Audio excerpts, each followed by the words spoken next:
Working with a green screen, allow us to show you how chroma keying works within Final Cut Pro. Chroma keying allows you to take certain colors and make them transparent. This is the process used for removing green screens, allowing you to place any background behind your subject. We'll use a chroma key to place a background behind these parrots. First, we'll add the foreground clip to the primary storyline and drag the background clip right below it. Select the foreground clip in the timeline. Then open the Effects menu on the right. In the Effects browser, we'll locate the Keyer effect. We'll do this by clicking on All and typing Key into the search bar. Then, we'll drag the effect to the foreground clip. As you can see, the key effect analyzed our clip for the dominant green color and removed it automatically. I've got the keys to this chroma. Now that we've applied the effect, we can adjust it. Navigate to the inspector on the top right. If the inspector is not visible, click on this icon and select the video icon to access the key effect controls. Now let's see how we can refine the effect. First, we can check how accurate our key is. This is easier to see if we click the Matte view. In this video, white means visible, while black means transparent. So ideally, you want your subjects to be completely white and your background to be completely black. The key mistakenly erased the green feathers on the parrots. So we'll need to bring those back using the key controls. But first, let's go over a few things. Heads up, please subscribe, comment, and share, and like, and do everything you can because this tutorial is awesome.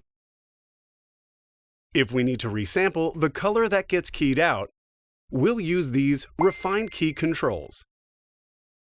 We'll click on the sample color thumbnail image and draw a rectangle in the viewer over the color range that we want to make transparent. So here, the rectangle covers the green screen and the blue of the parrot's feathers. To adjust the range, we can drag to move our selection around.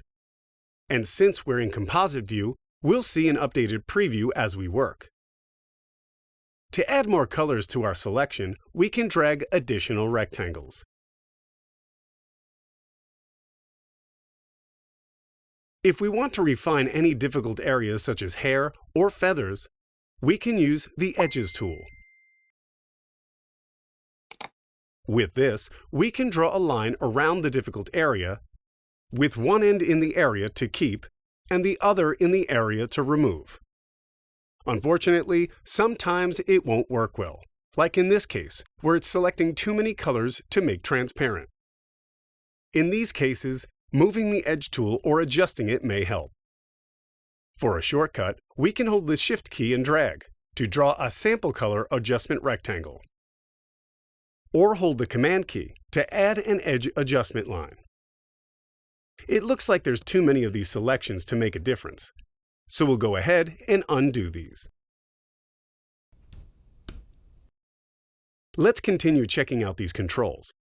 The strength parameter defines the sensitivity of the key, so let's see what happens if we take it down to 0.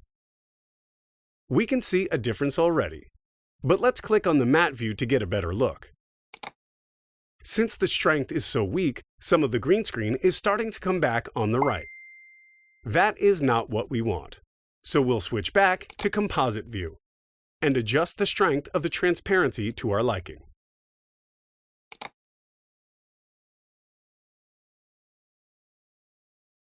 We already showed you these views, but here's a better explanation for how to use them. Composite shows us a preview of the final keyed image. Matte shows a grayscale representation of the keyed areas, making it ideal for checking our accuracy. Again, we want our subjects to be in white and everything else in black. And Original shows the original, unkeyed foreground image, making it good for identifying colors that we want to key out.